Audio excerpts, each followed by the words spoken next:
Guys, Somnath કિચનમાં આપ સૌનું હાર્દિક સ્વાગત છે।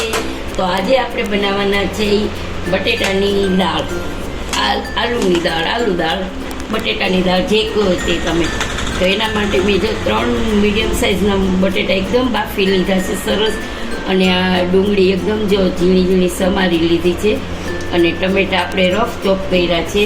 તો એ આપણે છે ને આમાં આવી રીતે ગ્રેવી કરી નાખવાની છે આપણે। અને ડુંગળી તો એકદમ ઝીણી ઝીણી સમારી છે, એક લીલું મરચું સમાર્યું છે, અને આદુ છે।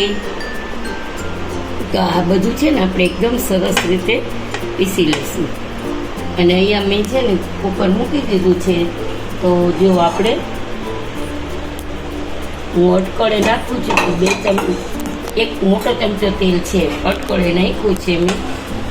તો તમે જોઈ શકો છો કે તેલ આપણું આવી જાય એટલે આપણે સરસ રીતે વઘાર કરી નાખશું છે। તો આપણે જીરું નાખશું 1 નાની ચમચી, અને આપણે નાખશું હિંગ। અહીંયા આપણે ડુંગળી ઝીણી ઝીણી સમારેલી છે, તો આપણે એ પકડી લેવાની છે સરસ રીતે।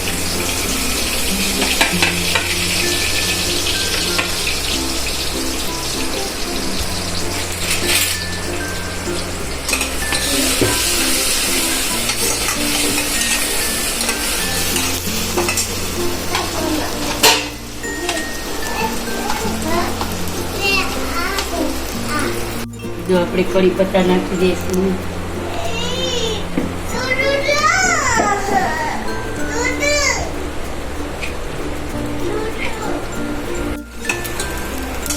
તો જો હવે આપણે આ ગ્રેવી છે એ ગ્રેવી અંદર ઉમેરી દઈશું।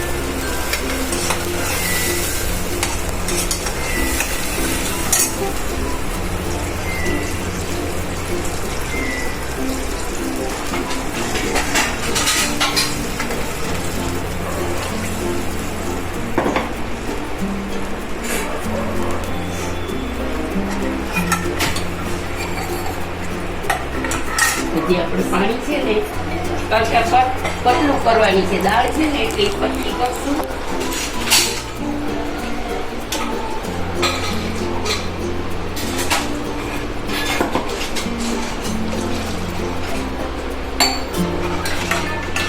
તો જો હવે છે ને આપણે આ બધું બટેટો એકદમ મેશ કરી દીધો છે, આપણે આ ઉમેરી દઈશું।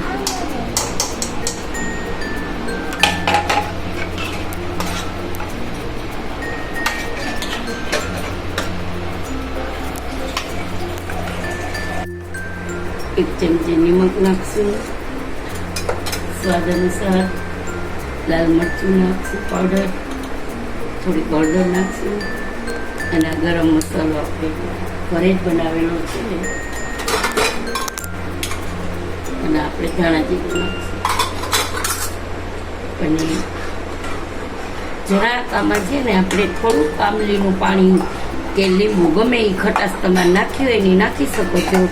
તો હું તો થોડુંક આમલીનું પાણી નાખીશ। તો એ બધાને બેલેન્સ કરવા માટે આપણે 1 ચમચી જ ખાંડ નાખવાની છે ખાલી।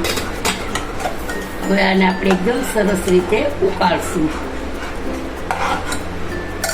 તો જુઓ ગાઈસ, આપણે હવે આમલીનું પાણી છે એ આમાં ઉમેરી દઈશું, અને એકદમ ઉકાળશું। અને આપણે જે ગરમ મસાલો મેં ઘરે બનાવ્યો છે એ તમારે જો એનો વિડીયો જોવો હોય તો લિંકમાં જોઈને જોઈ શકો છો। જો ગાઈસ, આપણા રાઈસ અને આલુની દાળ તૈયાર છે। તો આજનો વિડીયો તમને કેવો લાગ્યો તે જરૂરથી જણાવજો, લાઈક કરજો, સબસ્ક્રાઈબ કરજો, શેર કરજો, અને તમારા ફ્રેન્ડ સર્કલમાં કમેન્ટ કરજો, અને બેલ બટન પ્રેસ કરજો, અને આવો નવો સપોર્ટ આપતા રહેજો। તો તમારા સપોર્ટથી મને મોટિવેશન મળે છે, અને તમે મને ખૂબ જ સરસ રીતે મને સપોર્ટ કરો છો। તો થેન્ક યુ। જય શ્રી કૃષ્ણ।